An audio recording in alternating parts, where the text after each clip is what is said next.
और पिता भी है।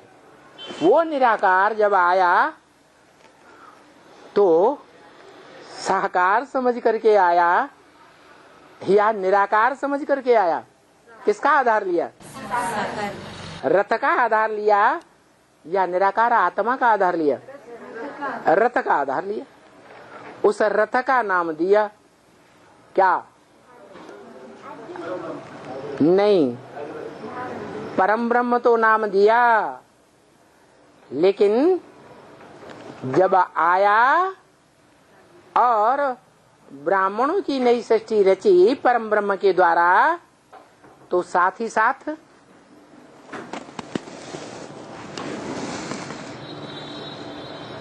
स्थापना के साथ साथ क्या हुआ? विनाश ज्वाला भी प्रज्वलित हुई। तो उसका निमित्त कौन? पतित तनधारी या पावन तनधारी? तो पिता या परम ब्रह्म? अरे पिता। जितने भी पुरुष हैं सब दुर्योधन दुशासन या कोई को छोड़ दिया? छोड़ा तो किसी को नहीं। तो वो प्रजापिता भी क्या हुआ इस सृष्टि में? अरे दुर्योधन दुशासन हुआ या नहीं हुआ? तो जो अपवित्रता का पालन करने वाली दुर्योधन दुशासन है वो विनाश करेंगे अपवित्रता से या कन्याएं माताएं करेंगी? है?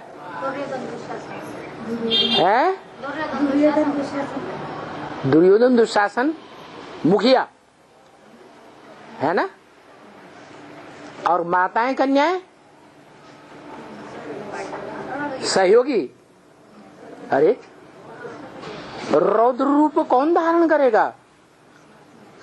रुद्र कौन बनेगा? पुरुष या स्त्री? है पुरुष रौद्र रूप धारण करता है और स्त्री सहयोगिनी बनती है। क्या स्त्री है तो माता, लेकिन वाइब्रेशन के द्वारा बांध ली जाती है। वाइब्रेशन सबसे जास्ती बनाने वाली मन बुद्धि रूपी आत्मा है या इंद्रियां हैं? आत्मा वाइब्रेशन को बनाती है। तो जो आत्मिक स्थिति धारण कर लेता है, जो प्रजापिता वाली आत्मा, वो आत्मिक स्थिति धारण करने के बाद वाइब्रेशन इतना तीक्ष्ण हो जाता है योग बल वाला कि जिससे भी जो काम कराना चाहे करा सकता। ये एटम बम फोड़ने वालों में, बनाने वालों में इतनी ताकत नहीं है कि वो एटम बमों को विस्फोट करना शुरू कर दें।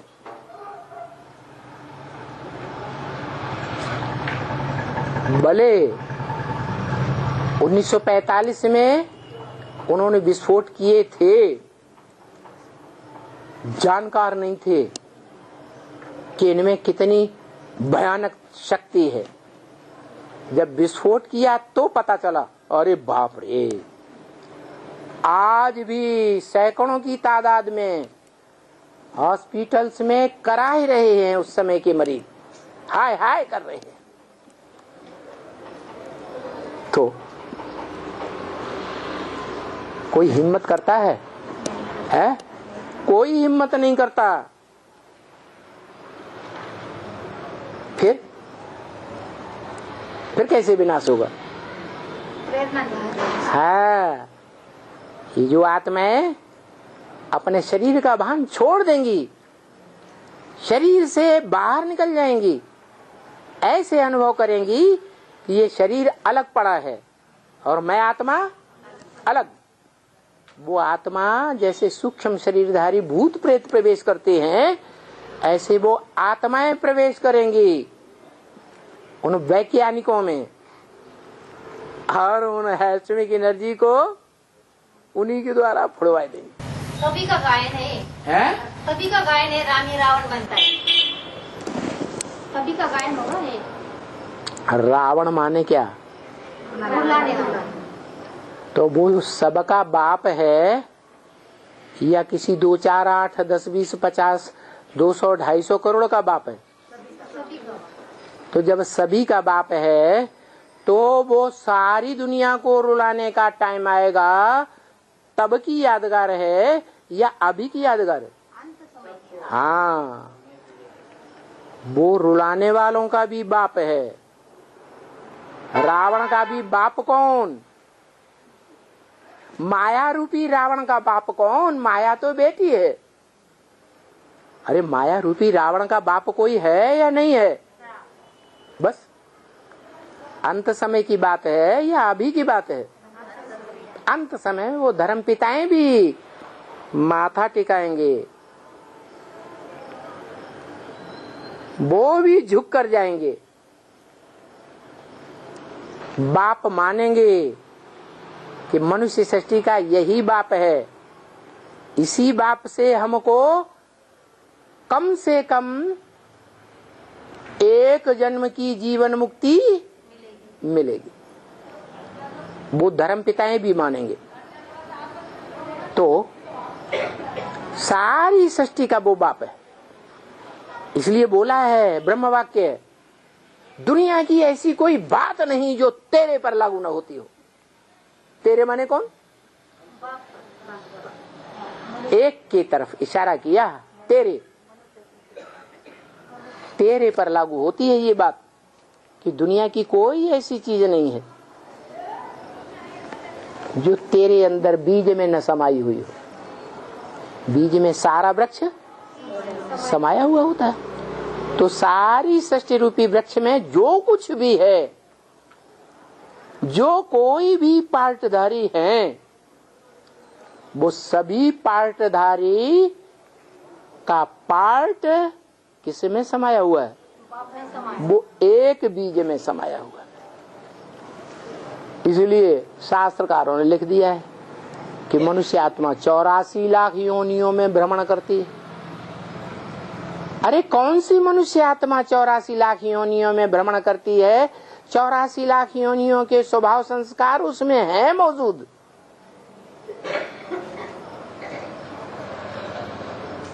उसमें कामी कुत्तों का भी बाप का पार्ट भरा हुआ है। क्रोधी क्रिश्चियन के बाप, क्राइस्ट के भी बाप का पार्ट भरा हुआ है। लोभी मुस्लिम मोहम्मद के भी बाप का पार्ट भरा हुआ है।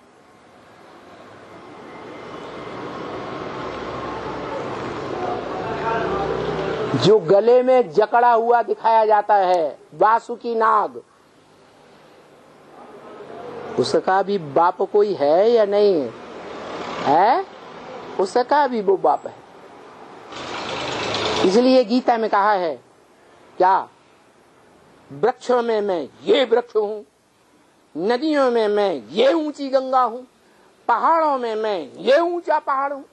माना दुनिया की कोई ऐसी चीज छोड़ी नहीं जिसका वो बड़ा ना हो। क्या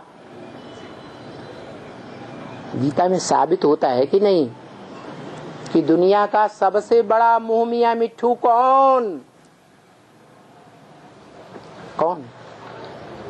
अरे गीता में जो बोला, इसमें मैं ये ऊंचा हूँ, उसमें मैं वो ऊंचा हूँ। अरे ऊंचा हूँ, ये अपनी महिमा जो की है वो मुंह मियां मिट्ठू नहीं है तो कौन है? कौन सी आत्मा की यादगार है? उसकी यादगार नहीं है। किसकी यादगार है? हाँ, जिस मुकर्रर रथ में वो प्रवेश करता है उसकी यादगार है। अपने मुंह से अपनी महिमा करने वाला। और ये शिफ्ट, ये गुण हर मनुष्य आत्मा में है। कोई भी मनुष्य आत्मा अंत में अपने पार्ट से प्रसन्न हो जाएगी, ऐसे बोला है। अपने पार्ट से जो आत्मा प्रसन्न होगी तो अपने पार्ट की बढ़ाई करेगी या घटियाई करेगी?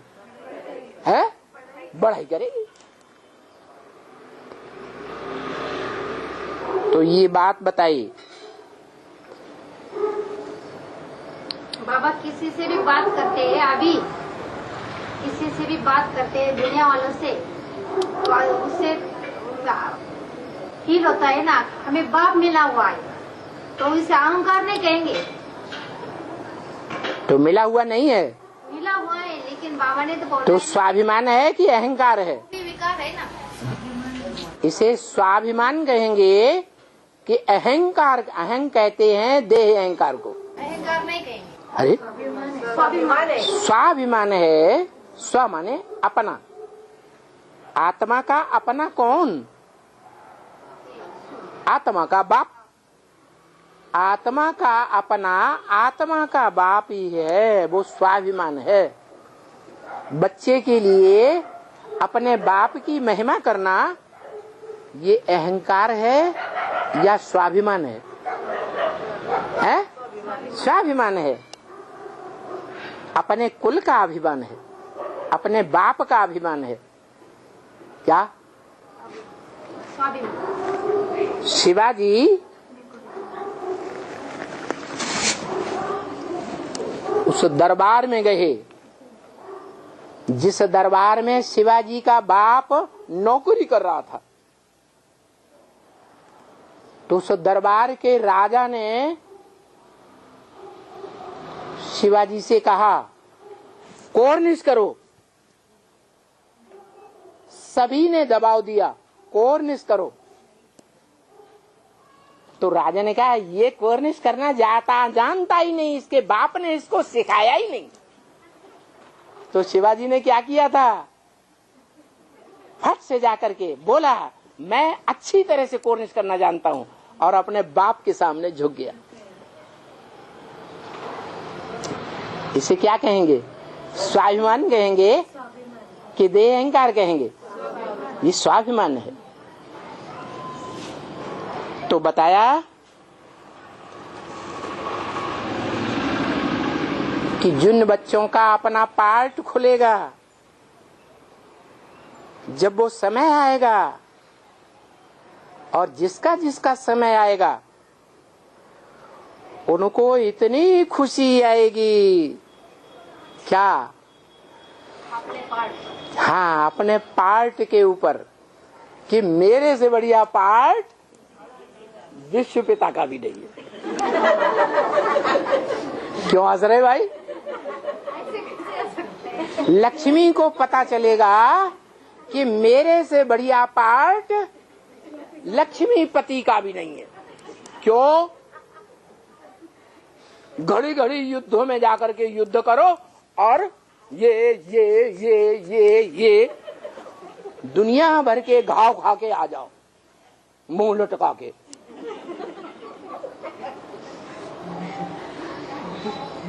रनिवास में जाकर के वहां रानियों से परवरिश करवाओ, सेवा करवाओ। तो ओ लक्ष्मी को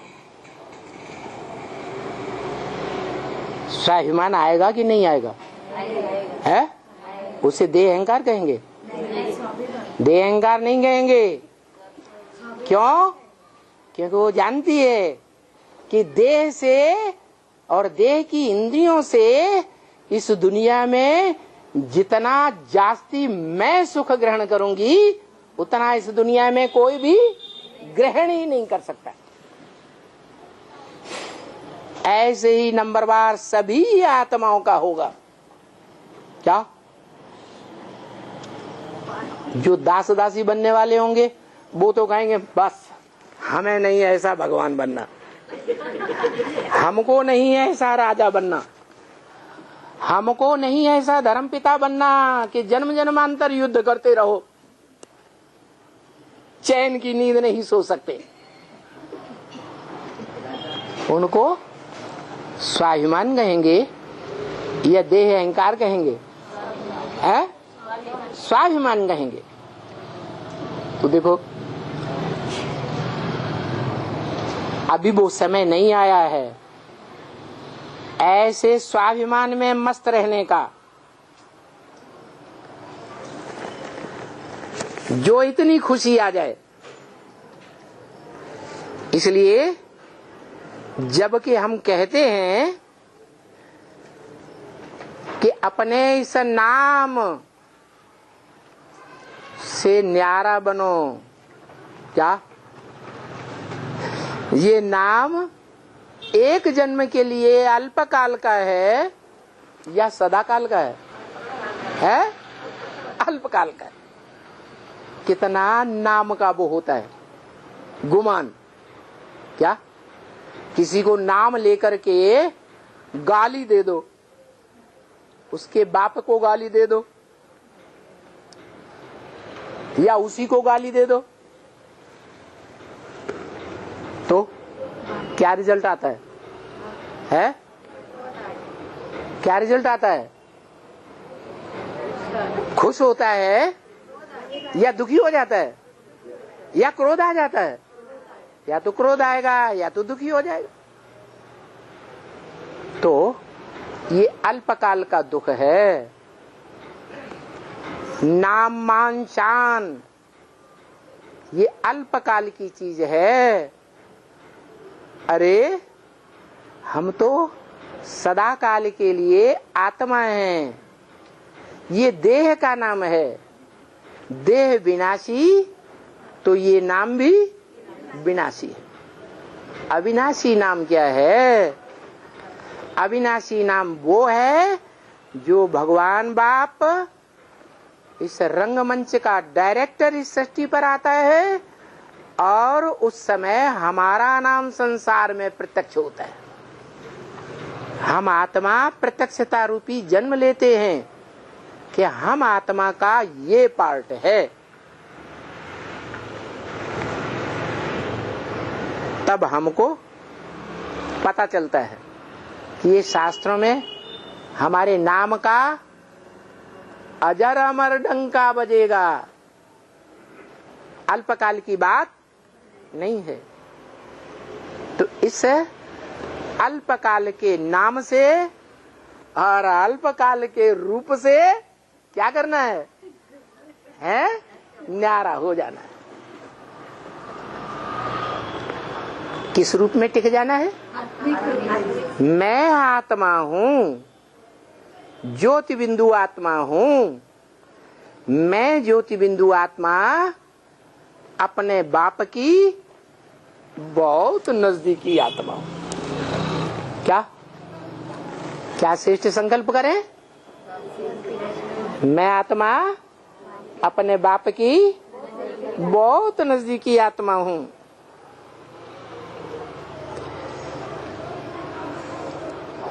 तो जब कहते हैं नाम रूप से न्यारा होना है, दूसरे के नाम रूप में फंसता रहेगा तो अपन को ही भूल जाएगा। क्या होगा? प्रैक्टिस पड़ जाएगी। क्या प्रैक्टिस? कि जिन दूसरों का सुंदर सुंदर नाम, सुंदर सुंदर रूप देखा और उसमें फंसने की प्रैक्टिस पड़ गई तो अंत मते सोई गति हो जाएगी। तो दूसरे को याद करना,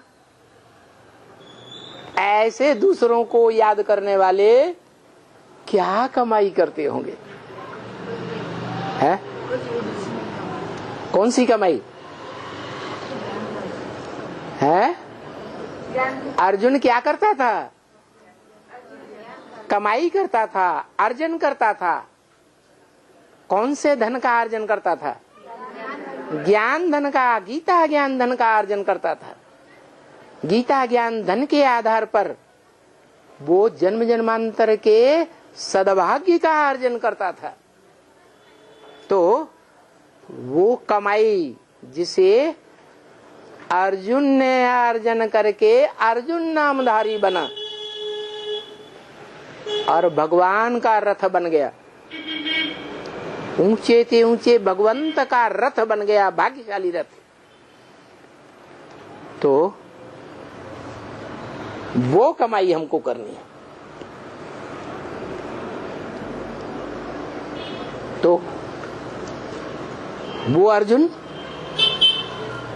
देहधारियों के नाम रूप में फंसता होगा, है?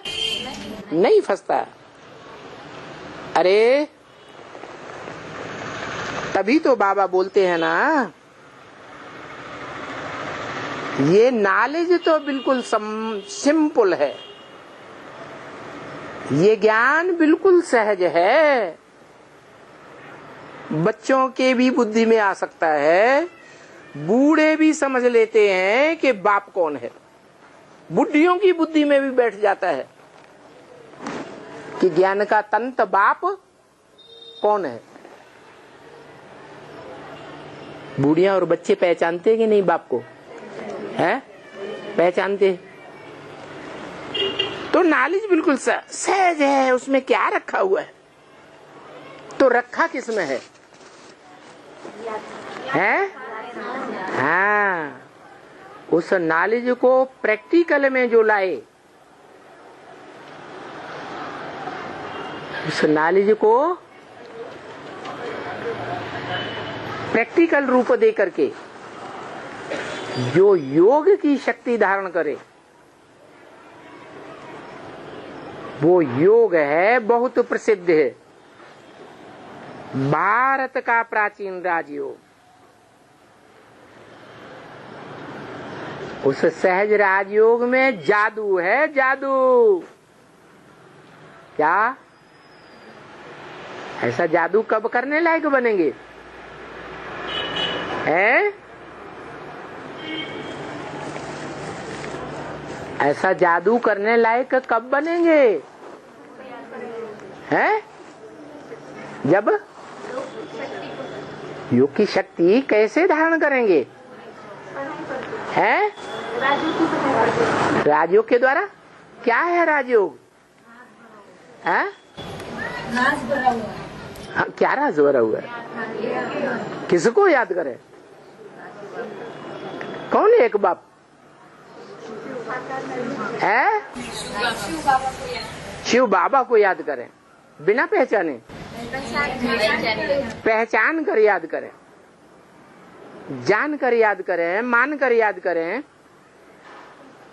तो उस याद में जादू है, बड़ा जबरदस्त जादू। कैसा जादू? बड़ा जबरदस्त जादू है। कब? वो बड़ा जबरदस्त जादू कितने साल हो गए? 40 साल हो गए। उसको पहचान लिया, जान लिया, मान लिया या नहीं मान लिया? मान लिया, जान लिया, पहचान लिया। जादू का रिजल्ट आ रहा है? नहीं आ रहा। अरे तो क्या कहा जाए? पक्का पक्का जान लिया या नीम हकी में खतरे जान? है? बाबा ने समझाया है कि जो ब्रह्म ज्ञानी होते हैं वो भी ऐसे बैठे बैठे शरीर छोड़ देते हैं। क्या? बैठे बैठे शरीर छोड़ देते हैं, कोई तकलीफ नहीं। ऐसे मत समझो कि ऐसे ब्रह्मज्ञानी इस दुनिया में नहीं होते, होते हैं। वो भी ऐसे ही शरीर को छोड़ करके हम आत्मा हैं, हम आत्मा सो परमात्मा में लीन हो जाते हैं। क्या समझते हैं? हम आत्मा परमात्मा में लीन हो जाते हैं। अब हमको यहाँ इस दुनिया में आना ही नहीं है। क्या? ऐसे समझ लेते हैं, हमको यहाँ रहना ही नहीं है, इस दुनिया से ही नफरत आ जाती है। तो ये भी ऐसे ही है, ये सहज राजयोग भी ऐसे ही है। क्या? बाकी वो कोई ब्रह्मज्ञानी जाते नहीं है कहीं, इसी दुनिया में फिर आकर जन्म लेते हैं। ब्रह्मज्ञानी माने? हाँ, ब्रह्मज्ञानी। ब्रह्मज्ञानी माने जिन्होंने ब्रह्म तक पहुंच की है, ब्रह्मलोक तक, जड़ ब्रह्म को पहचाना है। क्या? जो ब्रह्मलोक का वासी है, सदा काल का वासी, इस सृष्टि रूपी रंगमंच पर सदा काल का ब्रह्मलोक वासी है। क्या? जब ऐसा क्षण आता है कि उसे वो शांति नहीं मिलती, अशांत हो जाता है, तो जब वो अशांत हो जाता है तो जो सदा शांति धाम में रहने वाली आत्मा है वो उसमें प्रवेश कर जाती है। तो बताया तुम कोई ब्रह्मज्ञानी तो हो नहीं कि ब्रह्मा के ज्ञानी हो, है? ब्रह्मज्ञानी हो, है? तुम ब्रह्मज्ञानी तो हो नहीं, तुम तो ब्रह्मलोक के वासी हो। क्या? ब्रह्मलोक के वासी हो, और ब्रह्मा नामधारियों में जो परम ब्रह्म है उस परम ब्रह्म में जाकर रहते हो। क्या है? जो गीता में बताया कि सभी प्राणी मात्र उसके मुख में घुसे चले जा रहे हैं, माने सब की आत्माएं अपना शरीर छोड़ छोड़ करके उस स्वरूप में जैसे लीन हो जाते हैं। स्मृति में जो कहता है मन मना भव, मेरे मन में समा जा। अरे तेरे मन में क्या है जो समा जाऊं या सब समा जाएं? क्या है तेरे मन में? एक शिव बाप, दूसरा न कोई। तो जिसके मन में पहले ही एक बिंदु समाया हुआ है, ज्योति बिंदु बाप समाया हुआ है, उसमें सारी आत्माओं को समा जाना है, क्योंकि वो ही एक ऐसा मनुष्य मात्र है जो इस सृष्टि रूपी रंगमंच पर सदा आत्मिक स्मृति में रहने वाला है। क्या? देवान में रहने वाला नहीं है। जब ऐसी स्टेज आती भी है, एक क्षण आता है दुखी होने का, अशांत होने का, उसी समय वो प्रवेश कर जाता है।